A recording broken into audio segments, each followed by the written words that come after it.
Assalamualaikum warahmatullahi wabarakatuh. Salam sejahtera bagi kita semua. Perkenalkan, saya M. Abu Kamal, SSI, MSc, dosen program studi Teknologi Informasi, Fakultas Teknik dan Transformasi Digital Universitas An-Nadoyah.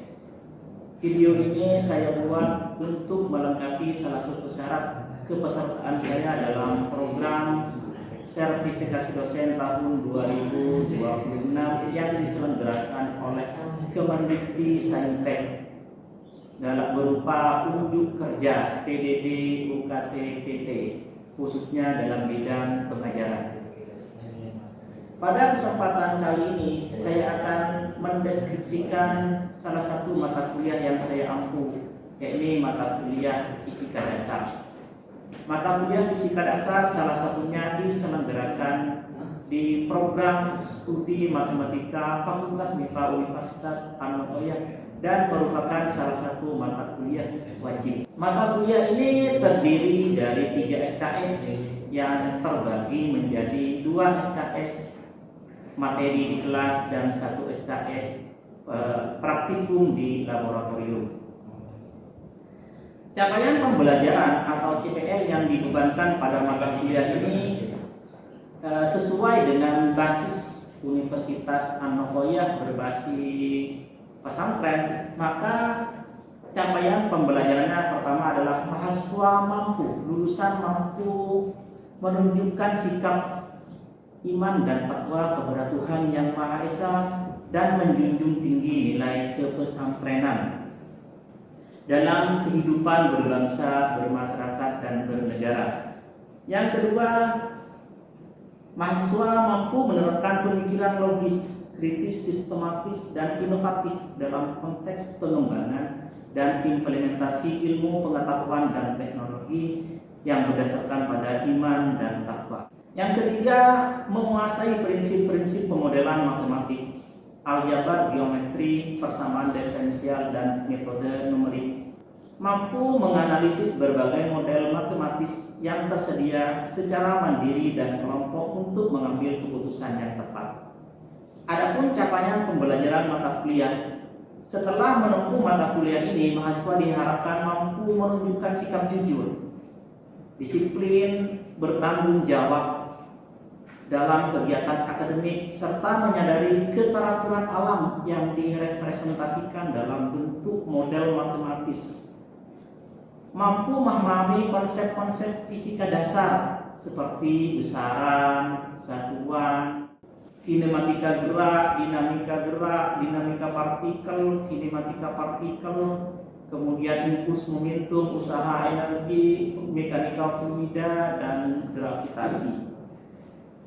Ketiga, mampu menerapkan persamaan matematis dan hukum fisika untuk menyelesaikan masalah kuantitatif secara sistematis dan logis pada permasalahan kinematika, usaha energi, impuls momentum, getaran, dan mekanika fluida. Materi yang diberikan pada perkuliahan ini terdiri dari, pertama, masalah pengukuran, terdiri dari teknik pengukuran, besaran, satuan, kemudian kinematika partikel, dinamika benda tegar, usaha dan momentum, impuls dan momentum, usaha energi, kinematika gerak fluida, dan gravitasi. Dalam proses pembelajaran, saya menerapkan metode DIA, Delivery, Interaction, and Assessment, yakni dengan mengkombinasikan antara penjelasan konsep, interaksi antara mahasiswa dan dosen, atau mahasiswa dengan mahasiswa, dan penilaian. Penilaian pada mata kuliah ini didasarkan pada rubrik, yakni tugas 15%, kuis 15%, kemudian kehadiran 15%, kemudian UTS dan UAS. Jumlah total 100%. Demikian informasi terkait mata kuliah Fisika Dasar yang saya ampu di program studi Matematika Fakultas MIPA Universitas An-Nadoyah. Selanjutnya akan ditampilkan cuplikan aktivitas pembelajaran mata kuliah Fisika Dasar dengan materi analisis vektor. Sekian, terima kasih. Wassalamualaikum warahmatullahi wabarakatuh. Usaha ini warahmatullahi wabarakatuh. Waalaikumsalam warahmatullahi wabarakatuh. Sebelum kita mulai perkuliahan hari ini, silakan baca doa agar perkuliahan lancar dan mendapatkan ilmu yang barokah dan manfaat. Berdoa dimulai. Bismillahirrahmanirrahim. Rabbi shrahli sadri wa yassir li amri wahlul 'uqdatam min lisani yafqahu qawli. Amin. Sebelum kita mulai perkuliahan, saya ingin mengaksai dulu. Abdul Rahman, Ahmad Ansori, Akmal Urifari, Al-Muazzir, termasuk ya, Muhammad Syahirul Izi, Muhammad Ramadhani, Muhammad Ibyanul Asrolutfi, Muhammad Syahroni, Muhammad Romdani Zain. Ada ya? Ada yang tahu kabarnya mereka berdua? Ya. Oke, bismillahirrahmanirrahim. Pada pertemuan sebelumnya kita bicara tentang besaran, pengukuran dan besaran dalam fisika. Masih ingat? Ya. Apa yang dimaksud dengan besaran?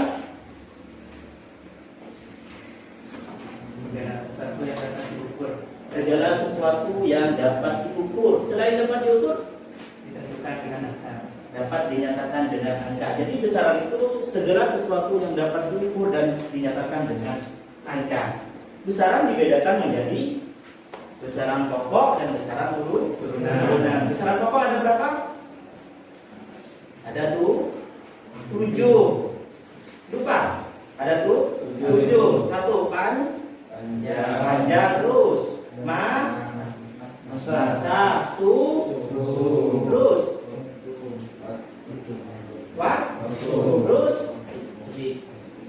kuat arus listrik terus kurang 2 intensitas cahaya yang ketiga yang terakhir yang nomor 7 jumlah partikel atau jumlah mol. Yang kedua ada besaran turunan. Apa yang dimaksud besaran turunan? Besaran yang diperoleh dari hasil mengkombinasi beberapa besaran pokok. Contohnya apa? Luas itu besaran turunan. Kenapa? Hasil menggabung dua besaran pokok. Besaran apa? Besaran panjang dengan panjang. Besaran apa lagi? Contoh besaran turunan. Volume yang lainnya. Kecepatan kombinasi dari besaran pokok panjang dan besaran pokok waktu. Itu besaran ya, ada besaran pokok, ada besaran turunan. Kali ini kita akan bicara tentang besaran yang lain, yakni yang disebut dengan besaran skalar dan besaran vektor. Ya, ada besaran yang disebut sebagai besaran skalar, ada yang disebut sebagai besaran vektor. Apa besaran skalar? Besaran yang hanya memiliki nilai. Sebagai contoh, suhu sekarang berapa? Suhu di ruangan ini misal 30 derajat. Cukup disebutkan seperti itu, tidak usah menunjukkan arah. Besaran yang seperti itu dikatakan besaran skalar. Yang kedua, contohnya apa lagi? Besaran skalar. Jarak bulu-bulu ke dinding jaraknya 2 km misal. Besaran yang cukup dinyatakan dengan angka itu disebut sebagai besaran skalar. Dan ada besaran yang lain yang tidak cukup dinyatakan dengan angka. Besaran apa itu? Besaran vektor. Ya. Sebagai contoh, Alfi berpindah sejauh 2 km. Pasti timbul pertanyaan, kemana? Ya. Dan ketika masih timbul pertanyaan kemana, itu menyatakan besaran vektor. Nah, hari ini kita akan bicara tentang analisis vektor. Ya. Tujuan pembelajarannya pertama adalah mahasiswa mampu membedakan besaran skalar dengan besaran vektor tadi. Besaran skalar tidak memiliki arah. Contohnya apa? Panjang, massa, temperatur. Ya, itu merupakan besaran-besaran skalar. Yang kedua ada besaran vektor tujuannya. Yang ketiga, mampu menjelaskan keluaran komponen vektor. Jadi ada vektor A misal, vektor itu bisa diuraikan. Ya. Kemudian yang ketiga, mampu menentukan hasil penjumlahan dan pengurangan vektor. Misal saya punya dua vektor, berapa hasil pengurangannya, berapa hasil penjumlahannya? Ya. Contohnya orang tarik tambang, ya. Ada dua kelompok tarik tambang misalnya. Yang satu narik ke timur, yang satunya narik ke barat. Berapa resultannya? Jumlahkan saja. Berapa daya yang narik ke timur, berapa yang daya yang narik ke barat. Itu penjumlahan vektor.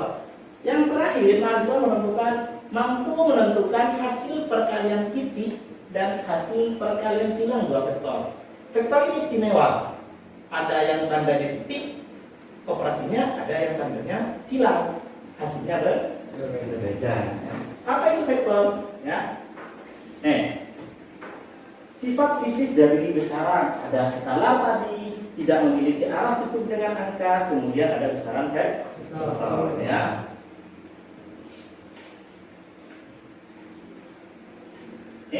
Besaran skala adalah besaran yang tidak memiliki arah, cukup dinyatakan oleh besarnya saja. Bisa dinyatakan dengan bilangan dan satuan. Fisika pasti menyatakan bilangan dengan satuan. Nah, 2 kilogram, duanya itu adalah nilai. Kilogram itu satuan. 2 kilometer, duanya itu bilangan. Nah, sedangkan kilometer itu adalah satu. Nah, selanjutnya ada besaran vektor, besaran yang dicirikan oleh besar nilai dan arah. Ya. Contoh adalah kecepatan. Ya. Kemudian percepatan. Kemudian ada gaya. Vektor bergantung pada sistem koordinat. Ya. Penggambaran dan penulisan vektor. Secara umum, vektor digambarkan dengan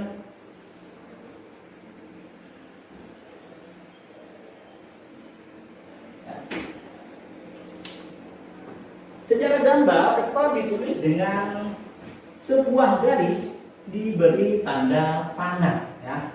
Di mana misal ini titik A, kemudian ini AB. A itu disebut sebagai pangkal dari vektor itu, kemudian B itu disebut dengan ujung. Andaikan ini vektor A misal, maka secara notasi vektor A itu ditulis dengan huruf kapital, kemudian diberi tanda panah di atas. Ya. Jadi simbolnya vektor itu misal A, ya, vektor A, huruf kapital diberi garis panah, tanda panah di atas, atau huruf kapital tapi dicetak ke tebal. Ya. Ini adalah notasi vektor. Ada juga huruf kecil tapi dikasih kopi biar tidak kepanasan. Yang vektor kecil ini dikasih kopi ini disebut sebagai vektor satuan. Vektor yang panjangnya satu satuan, ya, arahnya bergantung pada sistem koordinat yang dipakai.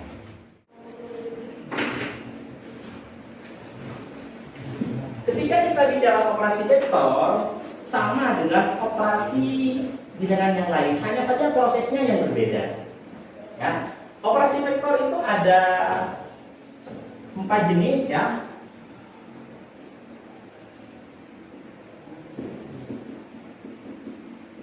Ada penjumlahan dan pengurangan, kemudian ada perkalian dan pembagian, ya. Operasi vektor yang pertama itu adalah penjumlahan, ya. Penjumlahan dan pengurangan. Untuk menjumlahkan atau mengurangkan dua vektor, ya, kita bisa menggunakan 3 metode. Metode pertama itu adalah metode jajaran bidang.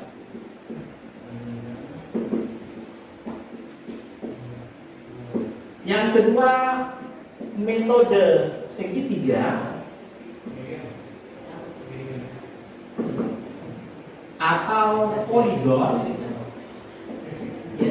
Yang keempat adalah analitis. Yang ketiga analitis, ya.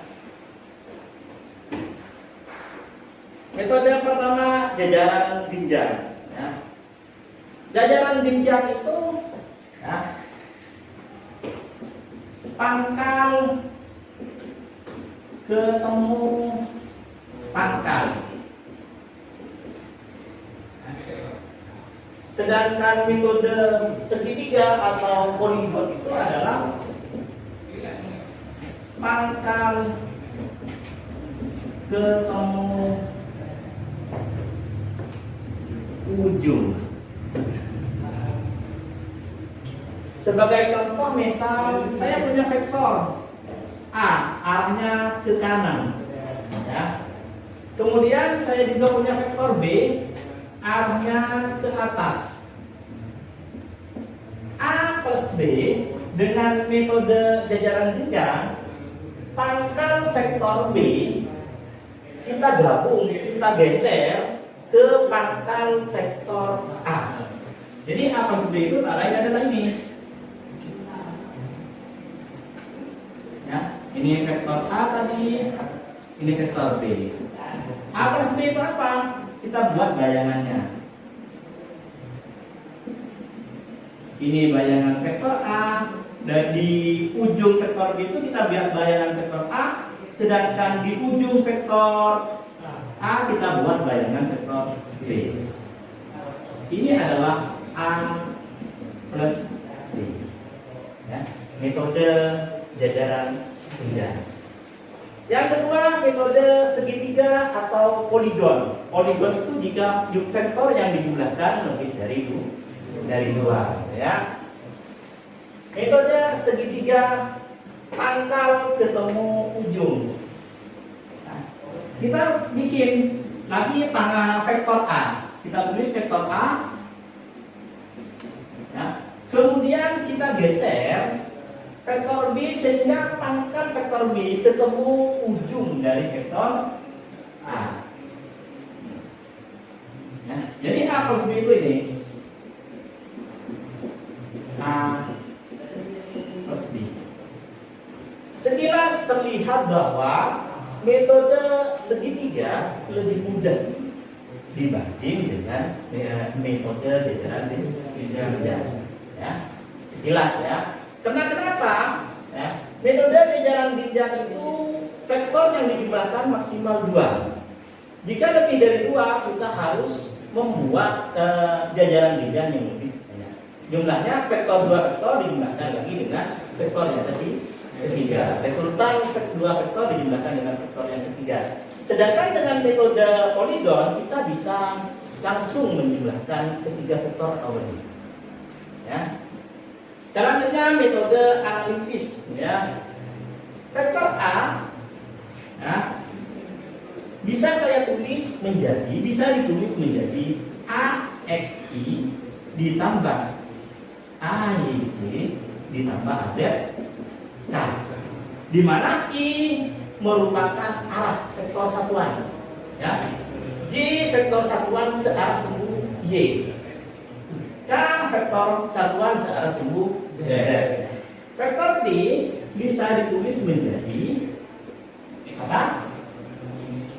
B XI ditambah dengan B ditambah dengan B Z. Ya. Jadi A plus B sama dengan yang ada I-nya vektor satuan I ditambah dengan vektor satuan I, berarti AX ditambah dengan B. Kita tulis ini AX ditambah BXI, ya, ditambah dengan AY ditambah BY ditambah dengan AZ ditambah BZ. Ini penjumlahan yang ketiga dengan metode analitis atau penguraian vektor menjadi vektor-vektor yang sejajar dengan sumbu-sumbunya. Ya. Bagaimana dengan penguraian vektor? Ini ada A plus B. Bagaimana dengan A minus B atau selisih vektor? A minus B sama dengan vektor A, ya. Ini sama dengan vektor A ditambah dengan negatif dari vektor B. Apa vektor negatif? Vektor yang besarnya sama tapi arahnya berbeda. Kalau tadi B arahnya ke atas, maka minus B itu vektor yang arahnya ke bawah. Jadi A minus B itu kayak ini. Misal dengan metode segitiga misal. Ini vektor A tadi, vektor B-nya kita tulis ke bawah. Ini B. Jadi A minus B itu ini. A minus B, ya. Selisih dua vektor. Sebelum kita lanjut ke perkalian vektor, ya, coba diskusikan ini dua-dua, ya. Dua mahasiswa mendiskusikan contoh ini. Dua orang anak A dan B mendorong balok. Ya. Jika A mendorong balok ke selatan dengan kekuatan 40 Newton dan pada saat yang sama B mendorong balok ke timur dengan kekuatan 30 Newton, maka tentukan resultan gaya A dan B. Vektor itu gimana tadi? Ya, dua anak A dan B mendorong balok. Jika A mendorong balok ke selatan, ya. Oke, kalau dimakan selatan itu kemana? Ke atas apa ke bawah? Ke bawah misalnya. Jadi kita tulis ini ujungnya, ini pangkalnya ya. Ini ujung dari vektor A itu. Ya. Berapa panjangnya di situ? 400 Newton. Ya. Sedangkan yang B, ya, yang B mendorong balok ke arah timur dengan kekuatan 300 Newton. Timur itu mana? Sana ke sana?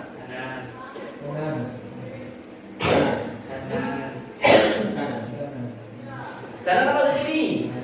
Kanan ya. Di sini ya. Saya gabung ini. 300 Newton. Resultannya berapa? Ini resultannya. Ya, dengan diperoleh dengan cara membuat bayangan dari vektor A dan vektor B, ya. Ini adalah resultannya. Nah, vektornya A dan B ini, vektor A dan B ini bisa kita tulis dalam buku ini. Ya. Vektor A gimana vektor A?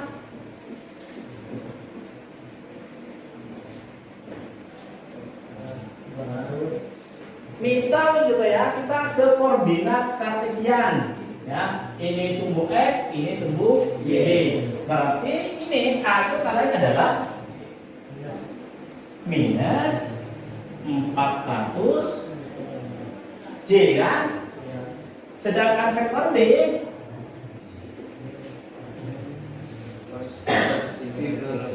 plus 300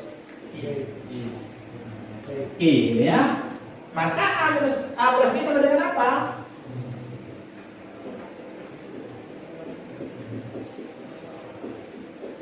Sama dengan 300 I ditambah dikurangi 400 J. Ini vektornya. Berapa resultannya? Resultannya berapa? Ini vektor, bukan bilangan dia. Misalnya ada. Bagaimana cara menentukan vektor? Nah, vektor itu resultan. Bagaimana cara menentukan panggilan vektor? Misalkan saya punya vektor A tadi. A bisa ditulis menjadi AX, I ditambah AIJ ditambah AZ, K, ya. Berapa panjang vektor A?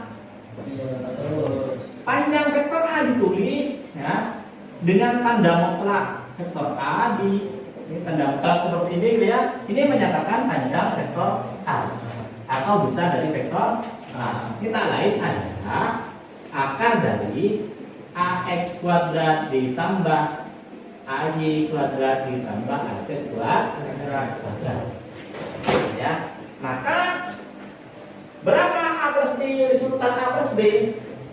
Berarti besar A plus B sama dengan akar dari 300 kuadrat ditambah 400 minus ya 400 kuadrat. Nilainya berapa?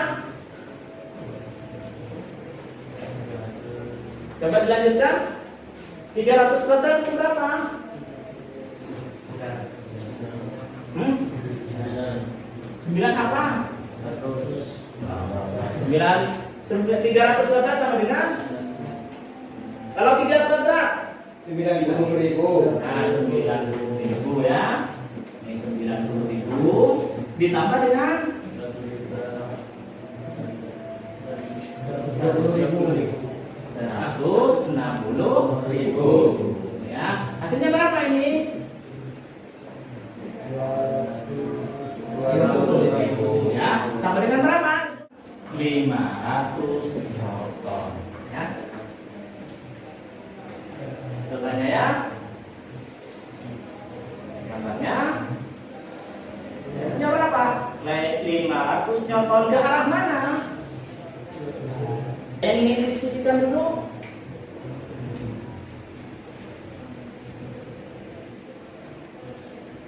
Tidak ada? Kalau tidak ada, buat oleh-oleh ini. Ya. Kalau dikerjakan di rumah, disumpulkan urutan.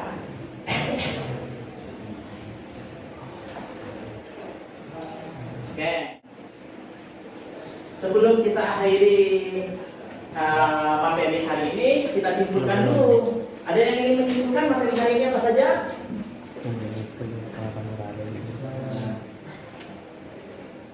Besaran apa? Apa yang dimaksud besaran skala? Yang kedua apa?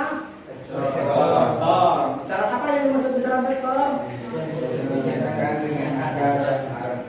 Menyatakan besarannya harus dinyatakan dengan angka dan arah ya. Vektor, simbol vektor seperti apa? Simbolnya panah ya, garis diberi tanda panah, di garis diberi tanda panah. Nah. Ada yang ingin didiskusikan?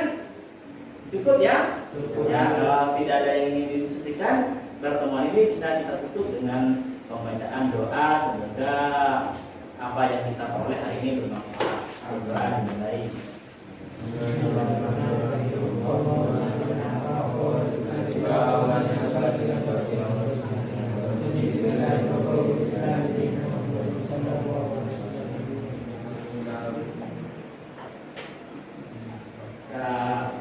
Kita tutup. Wassalamualaikum warahmatullahi wabarakatuh.